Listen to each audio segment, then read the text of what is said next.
everyone to Daf Yomi, 1 week at a time, Masechet Ketubot. Today is our 13th lesson, and today we are going to be reviewing Daf 85 through 92 because of the change of days. So we actually have some extra dapim to do. So we have a lot to learn.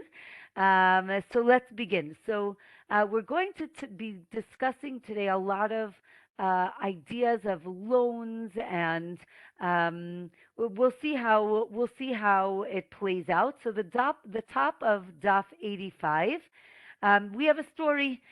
We have a story of two people. Um, Avimi has money in another city, and he asks Chama to go pick up his loan for him in the other city.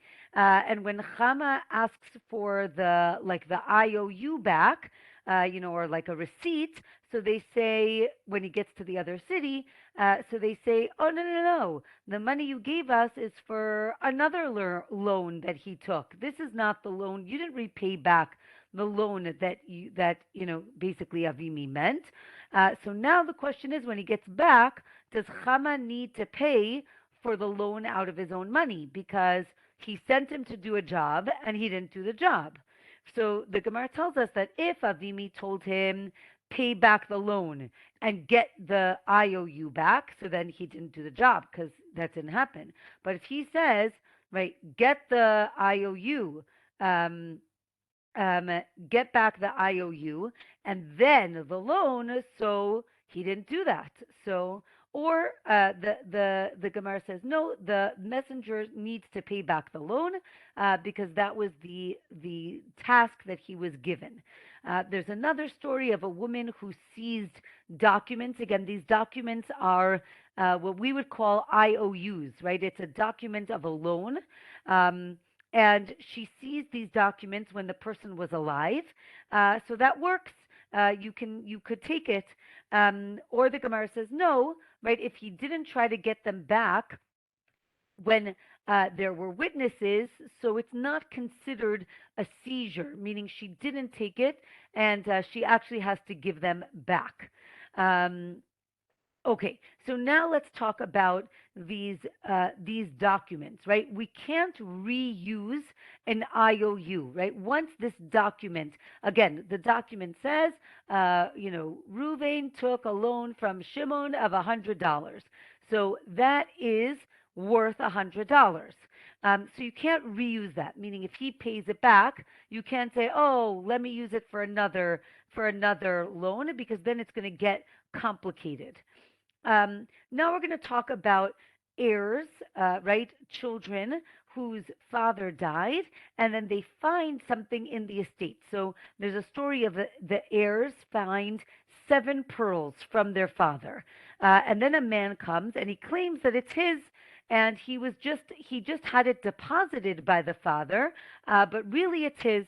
So the Gemara says that if he gives what's called simanim, if he gives recognizable um, signs, right? They were, of equal size. They're all white. They were in a pink bag that was tied with 3 knots.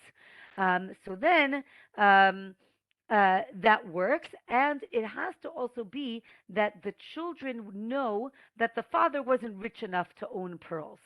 Um, Another similar story of, again, a father passes away, the children find a silver cup, and again, someone says, oh, no, that was my cup. It was deposited by in your father's house, but really it's mine. What if a person says, I want to give all my property to Tuvia? So then when he dies, a person called Tuvia comes and he gets all the property, right? He says, oh, I'm your father's long lost friend Tuvia. And they're like, oh, okay, here's the property. What if his name is Rav Tuvia and the father just said Tuvia? So if he was close, then you give it to him. What if there are 2 Tuvias, right? One is the neighbor and one is a great Torah scholar. So the Gemara says the Torah scholar wins. What if one is a relative and one is a Torah scholar. Again, the Torah scholar wins, the Talmid Chacham. What if it's a neighbor and a relative? So interesting. The Gemara says it goes to the neighbor because again, the idea is the neighbor is someone close, close to the person again emotionally, as opposed to a long lost family member. If it's let's say they're both relatives, so then it's up to the discretion of the judge, and we're going to hear this phrase a few times. The discretion of the judge. The judge can determine who gets the money. Okay, the Gemara tells us, excuse me, that a person or an heir can forgive a loan, but the wife can't. Because again, if she's still married to her husband, she cannot forgive a loan that her husband gave out. Okay, what about if a person bought a woman's ketuva, right? So we learned that a woman's ketuva has value, and if she needs money right away, she can actually sell her ketuva, meaning she sells her rights to that money, and then when the husband dies, so that person collects the money. So let's say a person bought a woman's ketuva, then she gets divorced. So she gets divorced and then dies. So the question is, so now the person, right, who bought the ketuva goes to the woman's daughter and he collects the ketuva, right, because he bought it from her. The daughter can say, you know what? So here on Daf 86, the Gemara gives us a way around it. What could the daughter do? The daughter can say to the father, you know what? Never mind. You keep the ketuva money. And then when the father, so now the guy who bought there's no more ketuva. The guy who bought the ketuva loses out. And when the father dies, she now inherits that money. So they basically gave her a way around this situation. The next case, a person can sell a loan document. Remember, again, we said there's a document that says Reuben owes 100 shekel to Shimon. So now Shimon can actually sell that document, right? It's worth $100. And then here comes the trickery, right? So you can sell the loan document, and then you can forgive the loan, and then the buyer loses out on the money. So now the Gemara tells us if the buyer is smart, so then he can loan the borrower, right, the person who borrowed the money, he can loan him some money and then have him write a new document in his name. And now the other guy, right, Reuben and Shimon, now he cannot forgive the loan because now it's a new loan. Or some say that that doesn't work because you're liable for causing a loss to someone else, right? So you can't sell a loan and then decide to totally forgive the loan. That doesn't work, and therefore the seller needs to pay back the buyer. He needs to pay the buyer the value of that document, right? Because again, he sold it to him. Another case, a man dies and the cash, right? Let's say he leaves cash, that goes to a creditor, right? Let's say he owes somebody $100. So that cash goes to the creditor. And the land goes to the wife. Remember we said the wife's ketuva has a lien on the property, so she gets that. And that only if he has enough to pay back. Right? What happens if he only has enough to pay back one of them? So then you pay the creditor, and then okay, yes. So you pay the creditor. We'll see what happens to the wife, right? So the Gemara says that really the woman, as much as she's owed the ketuva, she benefited from being married, so she'll be okay if she doesn't get the ketuva. Whereas the creditor, we want to make sure that people will continue lending money in the world, right, in the economy. Therefore, we want to make sure that the creditor always gets his money back. The Gemara tells us that it's a mitzvah, right? It is a commandment to repay a loan. But you can't say, right? You can't just say like it's a mitzvah, so you can't just say, "Nah, I'm not in the mood to do that mitzvah right now." No, no, no. You force him to pay back a loan. It's very important to pay back loans. Um, Okay. What if a person says that I'm going to give a divorce document to my wife, and it's only effective within 30 days? The wife now takes it and she puts it in the public domain, in the side of the public domain, right? What we would call, let's say, on the sidewalk as opposed to on the street. The question is it valid in 30 days? Let's say it's there on day 30. Does it need to be, right? So the Gemara says the get needs to be in her possession. So is the side of the Reshut Rabim, is the side of the public domain, is that considered in her domain? The Gemara says no. Again, a public property, the street is not her possession, neither is the side of the road. Or maybe yes, right, the side of the road is her possession, the main road would not be in her possession. Okay, our next Mishnah. A man appoints his wife as the storekeeper, right? Let's say he owns a few supermarkets, and he makes his wife, the keeper of the store, or the administrator of his estate, of his business, right? He makes her the CEO. So then he can make her swear that she didn't steal anything anytime. So now we're going to get into this concept of taking an oath. The Torah tells us that at certain points in certain business relationships, a person can make another person take an oath that, right, they didn't misappropriate any funds. So here, because she is in charge of all of his money, he can make her swear to make sure that she's not abusing the power, and even about household things. So in general, he's not allowed to make her swear, swear to me that you only bought 3 chickens, for dinner tonight.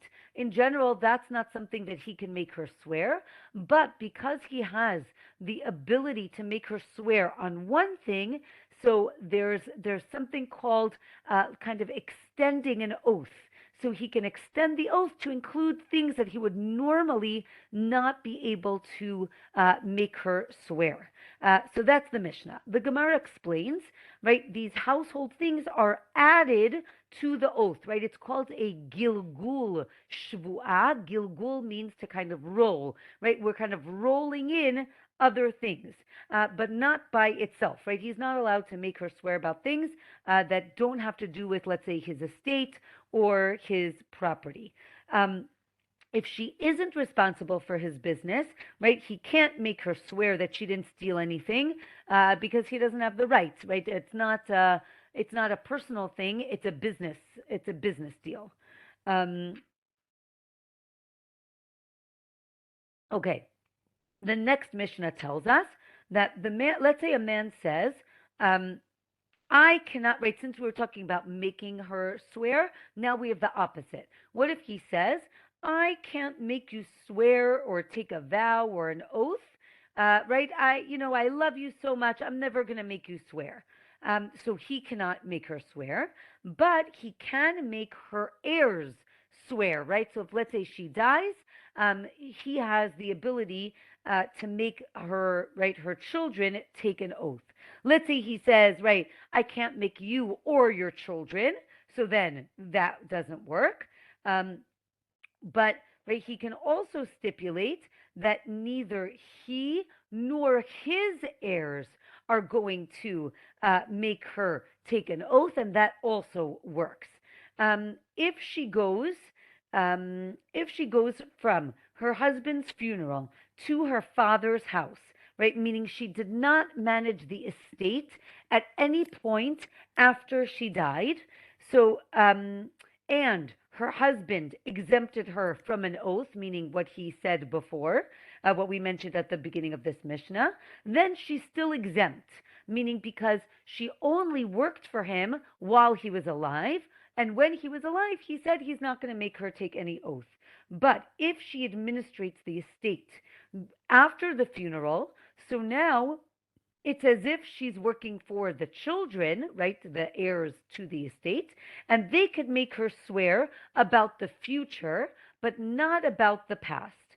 Um, okay, that's the Mishnah. Now comes the Gemara, um, right, Daf 87. What's this oath? Again, being an administrator of an estate, or maybe about her ketuva, that he didn't pay her anything for her ketuva.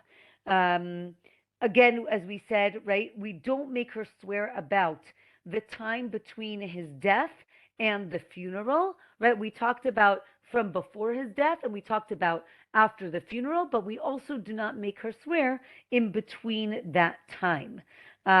If, let's say, he wrote to her that she's clean of vows, right? So, or right, exempt from vows, but here they use the word clean or cleansed, then even his heirs cannot make her swear. Or there's the opposite opinion that actually specifically his heirs can make her swear. Okay. So again, to collect from the orphans, right, you need to take an oath. And therefore, the law is that even if the husband exempted her, she still needs to swear to the children that she didn't misappropriate any funds, and then she can take her ketuva money or whatever she is owed. Okay, next Mishnah. If the wife says, okay, so now we're going to have differences of opinions, right? So, like a he said, she said. So the wife says he paid some of her ketuva, so she needs to swear to get the rest. And we'll see what this is actually an important idea, a principle, which we'll see in the Gemara. So that's case number one. Case number two, one witness comes and says that she got her ketuva. So now she needs to swear in order to, again, to receive her ketuva. The idea here is, and again, I think it's important to state that when we say swearing here, this is a biblical oath, which means it is very serious. I can say since yesterday was Yom Kippur, right? We started Yom Kippur with the very famous prayer of Kol Nidre. The idea is, right, any vow that we've taken throughout the year, we want to annul them, right? We take vows very seriously. And therefore, if she wants to collect certain money, if she takes an oath, we believe her, right? We don't think that she's going to lie, and therefore then she can collect it. If she wants to get property from the orphans, right, again, from the heirs, or she wants to get land that was already sold to somebody else, or it's not in front of him, so then again, she needs to swear and then she can get the money. Okay, the Mishnah continues. Let's say the husband said, I paid you already, and she says, you only gave me some. Again, she swears and she gets the rest of the ketuva. He says, I paid you. She says, you didn't. And then one witness comes and says he paid. So now again, she needs to swear. It's important to recognize that if two witnesses would have come, that's the end. She can't swear anymore. Two witnesses means that it happened and she can't swear anymore. But one witness, she would be able to. And as we said, if he sold property and she wants to take it from the buyer, she needs to swear. So too with the orphans. And let's say if he goes overseas and she wants her ketuva, she needs to swear, and then she can get her ketuva.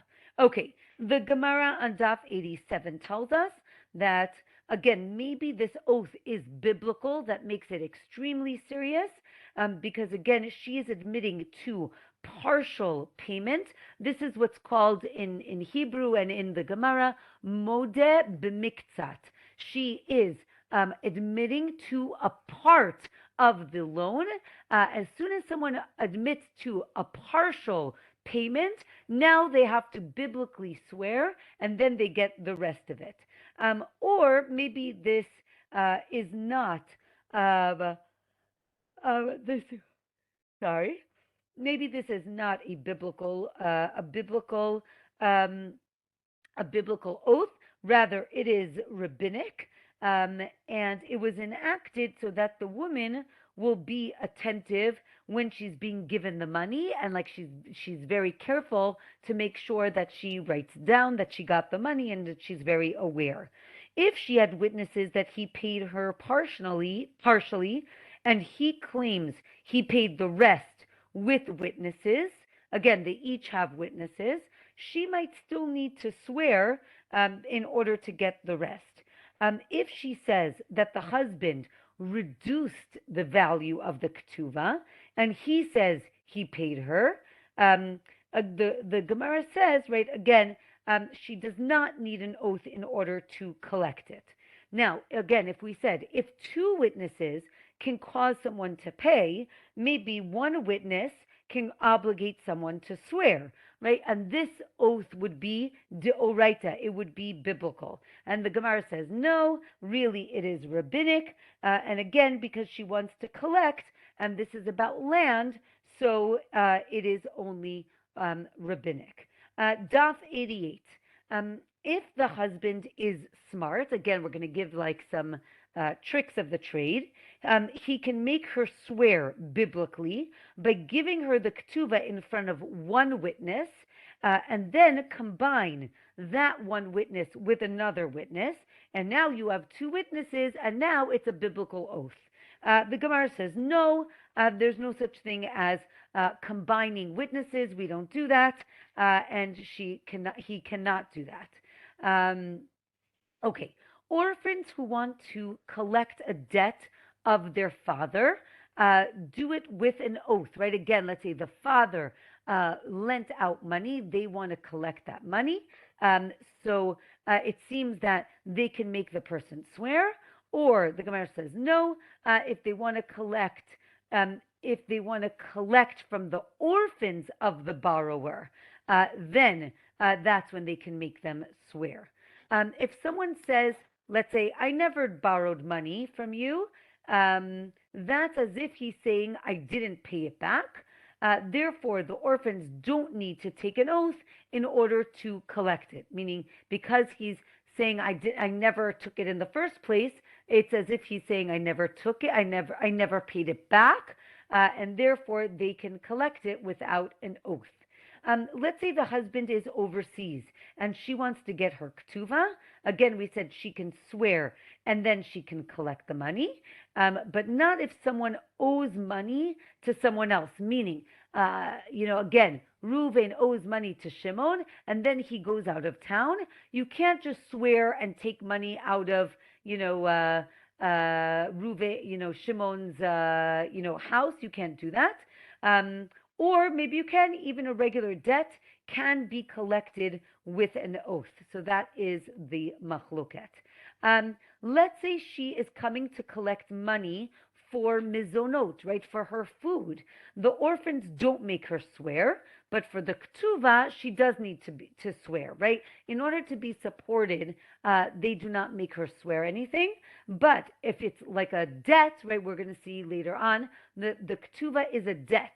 And in order to get that to collect that debt, she needs to swear that he never paid her the ketuva beforehand. Or some say that anytime she wants money, she needs to take an oath. If the husband hired someone as a steward or a guardian, right? In the Gemara, it's called an apotropos. The truth is, in Hebrew nowadays, it's also called an apotropos. So let's say this person, a man hired this apotropos for his children for when he dies, right? They're like it's a guardian. So now the apotropos needs to swear that he didn't misappropriate any funds. But if the court appointed him, so then he doesn't. Or the Gemara says, of course, maybe the opposite, right? Maybe if a court does it, we trust them. sorry, the opposite. If he appointed them, so he knows he's trustworthy. If the court appoints him, if the court appoints him, maybe less trustworthy. Rabbi Shimon says that the orphans can always make her swear to collect her ketuva, and if she isn't claiming her ketuva, the orphans can't make her swear about anything else. Remember the gilgul shvuah; they cannot do that to her. Okay, next Mishnah. What happens when a woman comes to court and she brings her get? Again, the get is the divorce papers, but she doesn't have the ketuva, and now she wants to collect. So the Mishnah says on the top of 89, she can collect her ketuva money with the get. Right? He can't say that he paid it. Let's say she brings the ketuva, but not the get. So, right, she says she lost the get. He says, well, I lost the receipt from the ketuva, but I paid it to her already. So this is the same thing as a loan. One who brings a loan document, right, but not a pruzbul. Again, that's something that we just signed here in Israel. Pruzbul is a document that allows a person to collect a loan even after Shemitah. As we just finished the Shemitah year, it's important to realize that, as part of our social justice, right, that Shemitah also cancels out any loans. Now, the rabbis thought that this is really problematic, again, in terms of a functioning society. We need people to be able to loan money. And if they think every 7 years every loan is going to get canceled, so then they're not going to loan any more money, and therefore the rabbis enacted something called a pruzbul, which is a document that says that any loan that was given is basically not going to be canceled at the end of Shemitah. So again, the Mishnah is telling us that just like the woman has a ketuva and not the get, and the person has a loan but not the pruzbul, neither of them can get paid. Rabbi Shimon ben Gamliel says, when it was a dangerous time and people were afraid to keep a ketuva and the men were afraid to keep the pruzbul, then you can collect it. And I guess that was what happened in those days. We are now on the Gemara on Daf 89. The machloket. So there's a machloket here if you need to write a receipt or not. Right? Again, we have a loan document or an IOU. Right? So then, let's say when you pay it, do you need to write a receipt, or is it enough to just maybe rip up the original IOU? Right, so the Gemara explains that some places did and some places did not. And the same thing with a ketuva, right? Some places didn't write a ketuva, and therefore she doesn't need a ketuva to collect her money. She can always collect the base payment with the get, but she does need the actual ketuva in order to get the tosefet. If you remember, they had the ability to add to the ketuva. She needs to bring the ketuva in order to collect the addition. If she brings the ketuva but not the get, in a place that they don't write a ketuva, so then if he can't prove that he paid her, so then he needs to pay her. But if she doesn't have a get, right, maybe they're not even divorced. Therefore, she would have to bring two witnesses that say that she was divorced, right? If she doesn't have the get, then she needs witnesses to say that she was divorced. The Gemara tells us that this whole Mishnah is like Rabbi Shimon ben Gamliel. She can't get paid if there weren't witnesses for the divorce. If there are witnesses, then she even gets the tosefet, the extra. If there is a get, again, you get the principal, and even, right, again, in the time when it was dangerous, can even get the principal without the get. Okay, a widow can collect with witnesses that he died, right? Let's say a widow comes to, she comes to the court and she says, "My husband died." She does not have a get, right? Because they didn't get divorced. We're not concerned that maybe they got divorced. But as long as she has witnesses that he died, she can collect her ketuva.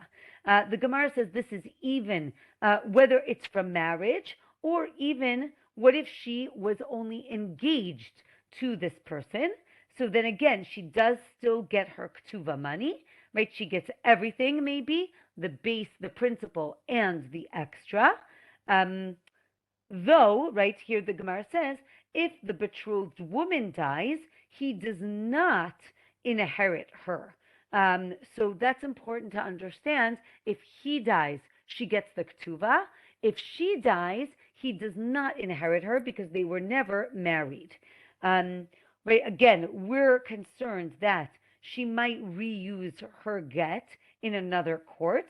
Therefore, the Gemara tells us that they need to tear up the get after she collects the money and then write on this torn get that it was torn because she collected her money, not because it was invalid. Okay, next Mishnah. Let's say the woman produces two gets and two ketuvas, right? What's the case? She was married, she got divorced. She was married and she got divorced to the same person. So the Mishnah says she actually collects all the money, right? She collects from both. Let's say she brings two ketuvas, one get, or one ketuva and two gets, or a ketuva, a get, and a death certificate. So now what happens, right? So in all of these last cases, she only gets one payment. What's the idea? Because again, she's basically divorcing the same man and then remarrying him, and many people will get remarried based on the original ketuva. So she might have, right, two ketuvas and one get, or the opposite, one ketuva and two gets. So the Gemara says that this implies that if she brings two ketuvas, it seems to imply that she can decide which one she wants to collect from. But with a loan, it doesn't work like that. Meaning, we look at which is the first document and which is the last document, right? And you always go according to the last document if it's between the same people. Or if the second document adds to the first one, then you can collect with either one. Okay, Daf 90 tells us that let's say she has a get, a ketuva, and he died, right? So if the date on the get is before the ketuva, right? So the date of the get is before the ketuva. It means they were married, they got divorced, they got remarried, and there's a new ketuva. So then she gets both ketuvas. What if, right? Because again, because we say that this ketuva comes after the get. But what if the ketuva is before the get, right? It means that she had a ketuva, then they got divorced. Then he remarried her based on the first ketuva. Then she only gets the money from the first ketuva. Okay, next Mishnah on the top of Daf 90. Okay, a minor who is married off by his father. Okay, this is not a real marriage. Don't get confused. We have done cases where a father is allowed to marry off his daughter who is a minor. That works. But a boy, right, a man is not allowed to marry off his son who is a minor. That's not really a marriage. And then they stayed married when he became 13. So now the ketuva that he wrote from when he was 9, 10, 11, so that is valid, even though they never wrote a new ketuva. Another case, let's say two Jews got married, two non-Jews get married, and they write some sort of ketuva-like document. And then they both convert. And then they get remarried, right? They get married from each other. Again, she collects the original ketuva, even though when they wrote the original ketuva, they were not really married. The Gemara tells us there's a machloket if she gets, in both of these cases, if she gets the extra or just the principal. And it says that if he added to her ketuva when he was already an adult, so then she also gets the addition. And with that, we finish the 9th chapter, and we are going to begin the 10th chapter. Okay, we are still on Daf 90. The Mishnah tells us a man is married to 2 wives, and then he dies.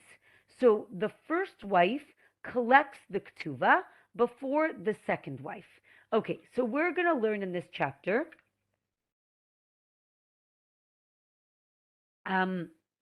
how a person collects a loan or a debt. And again, as I mentioned, the ketuva is like a debt, right? It's an IOU. So when we have 2 loan documents, the older one is collected first. So again, the first wife collects first. So too her heirs, right? Let's say she dies in the meantime, her children will collect before the second one. Okay, let's say he was married to 1 wife, and then she died. Then he got married to a second wife, and then he died. Okay, so now the second wife now takes precedence. And the Gemara is going to explain why. It's a very interesting case. So the Gemara first, let's go to the first case. The Gemara says that in the first case where,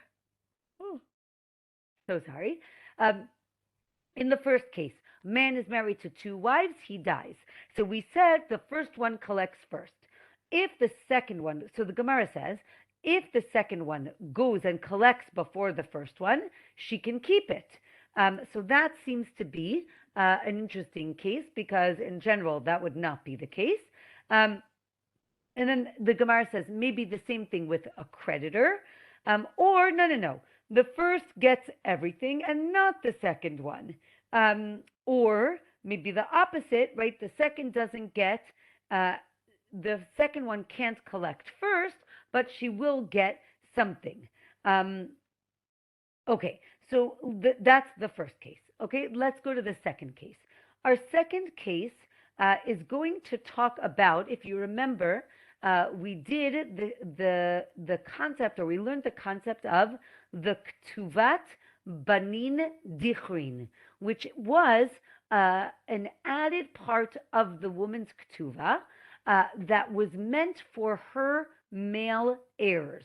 What does that mean? There was like kind of an added line to her ketuva that says that the husband promises to give this woman's their children, right? But from this woman, they will inherit their mother's ketuva, and it doesn't go into the main pot that's divided up among all the children. Meaning, we're going to see that again, this ketuvat banin dichrin is considered an inheritance, right? It's something that they're inheriting, again, from the father, but through the mother, as opposed to a ketuva, which is a debt, right? Meaning, when a woman collects her ketuva, or even when her children collect the ketuva, that is a debt and not an inheritance. And that's very important because we're going to see that inheritance comes from whatever's left of the estate after all the debt has been paid. But a debt needs to get paid before. And therefore, when we said, remember again, he was married to a woman, she died, he marries another woman, then he dies. So this woman or her heirs are collecting her ketuva, that's a debt, and that comes before these children inherit from their mother, right? Again, through the father, but right, the ketuvat banim dichrin is an inheritance. Um, so we're going to learn numerous things from this. One is that all the kids get the ketuva of banim dichrin if there is enough, meaning everybody will get what they deserve if there is enough in the estate.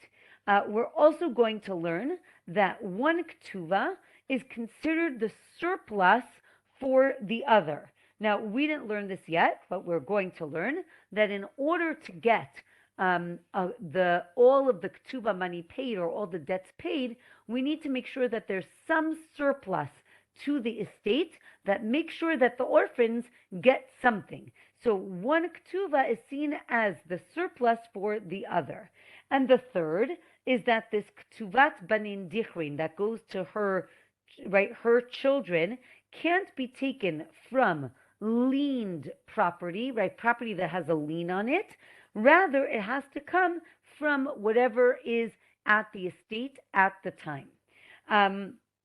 Okay, so the Gemara gives a story, right? One woman died when her husband was alive, and then one died after he died, right? And then the heirs are going to argue who gets what. So, right, do they both get their banin dichrin? Do they both get what they are meant to, or neither get? Or maybe it's a machluket if it's seen as, again, extra for the other.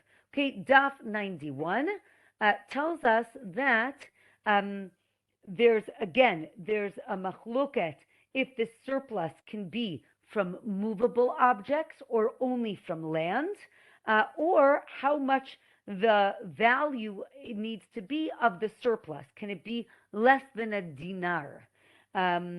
Okay, so the Gemara tells us that all the kids get their banin dichrin, their inheritance, and the first ketuva, again, as we said, is seen as surplus for the other one.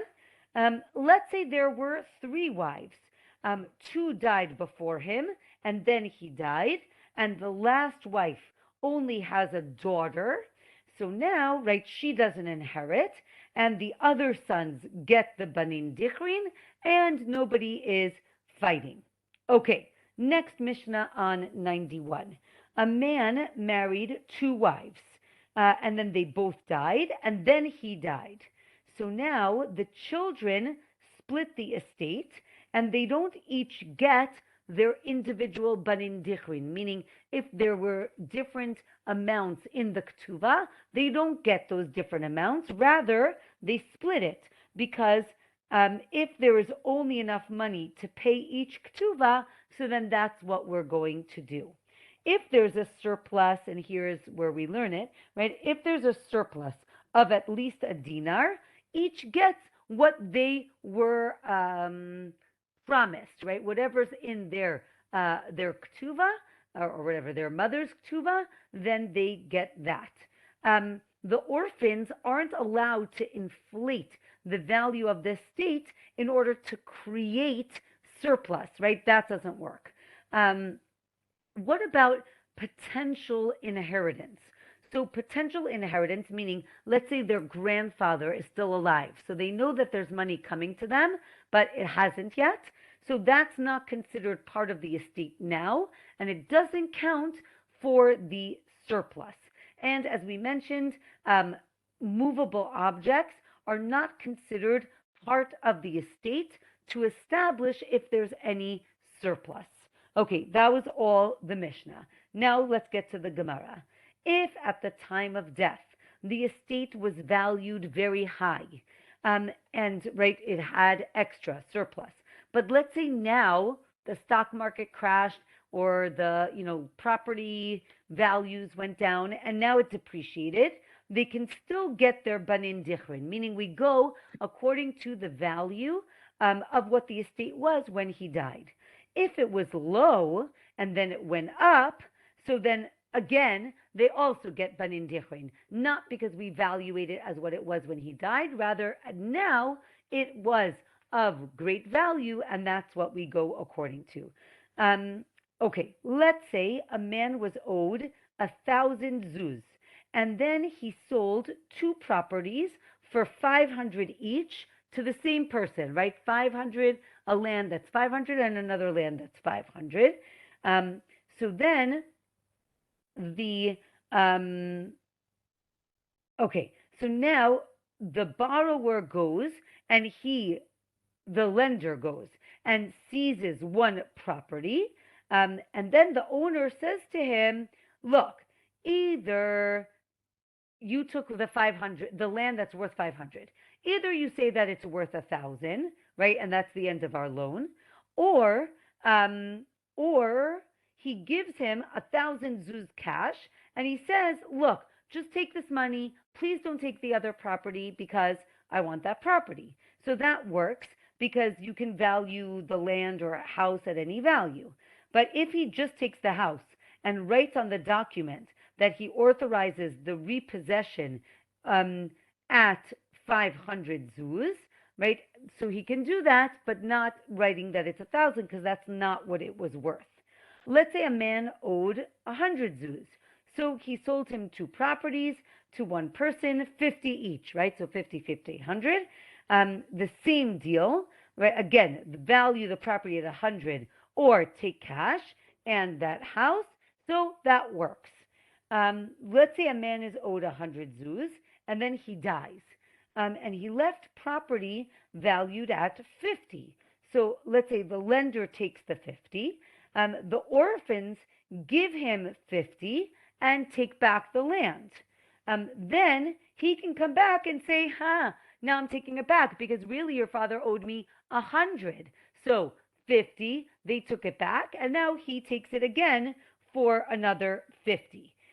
If the orphans say, here's money for the field, now the field belongs to the orphans and cannot be repossessed. Again, we don't take the land away from the orphans. A person sold his mother's ketuva, right? We started with this, on condition that if his mother comes and protests the sale, so then it invalidates the sale. Then let's say the mother died. The son can't protest the sale in place of his mother, right? Because he's the one who sold it, but he can cancel the sale and give the person the money back. Okay, let's get to a few cases. Reuven sold a field to Shimon without any guarantee, right? Achrayut, guarantee. In the Gemara, that means that if someone comes and repossesses that property, he's not, right? Reuven is not going to give that money to Shimon, right? He does not have to pay him back for his loss. So let's say he sells the field without a guarantee.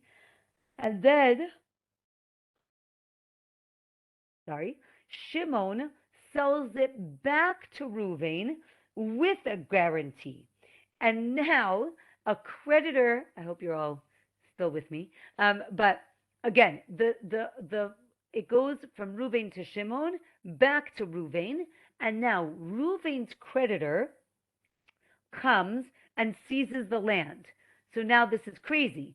Because Shimon sold the land to Reuven with a guarantee, when Reuven's creditor comes and takes the land, Reuven can go to Shimon and say, hey, you owe me money for the land, which is crazy, right? So that is unbelievable. So the Gemara says that, again, Reuven needs to Shimon needs to reimburse him, or no, meaning because, come on, it's Reuven's creditor, Reuven's land, so that's not fair. Okay, the last daf we're going to do today is 92. So the Gemara tells us at the top of 92, if Reuven inherited the land, then he sells it to Shimon, who sells it back to Reuven. If the creditor of his father comes, right, meaning Reuven's father's creditor comes and takes the field, so now Shimon needs to get it back for him, right, or pay him back the money. Another case, Reuven sells the field to Shimon, then turns it into a loan, right? He says, you know what, right, he says, like, I can't pay you for it, so, like, I owe you, right? So, right, again, so now let's say Reuven dies. Reuven's creditors can take the field from Shimon, and then Shimon can go and pay him money for that field, and then he can pay it. Reuven's orphans can say that their father left them, you know, movable objects, right? Let's say the money that he owes them. And again, movable objects of orphans cannot be seized by the creditors, and therefore Shimon still needs to pay the orphans if that land is seized.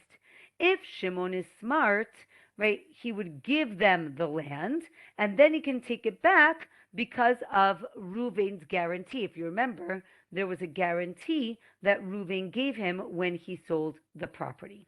If the orphans seize land because it was owed to their father, then a creditor of the father can seize it from them. Remember, as I said, the orphans must pay back their father's loans.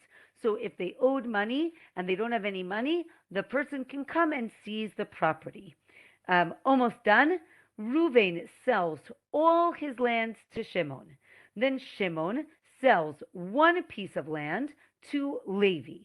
So now Reuven's creditors can seize land from Shimon or from Levi, right? Only if it's average land, meaning the land that is what's paid back for a loan. But if it's superior or inferior land, then no, right? Because that's not how we pay back loans. We only pay back loans with regular average land. Or the Gemara says maybe Levi can say, I left you, right? Shimon has all of Reuven's property. Levi has just one field. Levi can say, listen, I left you all of the average fields by Shimon. Go to him and take his land, right? Not from me. Another case, Reuven sold a field to Shimon with a guarantee. Now, Reuven's creditors took the field. Reuven can argue that he can argue to save the field for Shimon, right? Because he can get involved, even if it's without the guarantee, right? He doesn't want Shimon to be mad at him, and therefore he can get involved. Last case, if Reuven sold the field to Shimon without a guarantee, then someone protested Reuven's original ownership of the field. So you can't sell a field that isn't yours. So as long as Shimon didn't take possession of the field, then he can actually withdraw from the sale and say, I don't want to get involved. This sounds too complicated. And finally, the Gemara explains what does it mean to take possession of the field, to have a chazaka. It means that if he, let's say, walked all the borders of the field, that's a way for him to take possession. And then, as long as he did that, if he did that, so now it's, tough luck. If he doesn't do that, so then he can return the field to Reuven. And with that, kol hakavod, everybody, for finishing another week of Masechet Ketubot. I hope everyone had a meaningful Yom Kippur, and I want to wish everyone a Shabbat Shalom and a wonderful Sukkot, and reminding you that next week we are going to be learning on Wednesday night. This month is going to get complicated, but it'll be okay. So wishing everyone Shabbat Shalom and a Chag Sameach. Shabbat Shalom.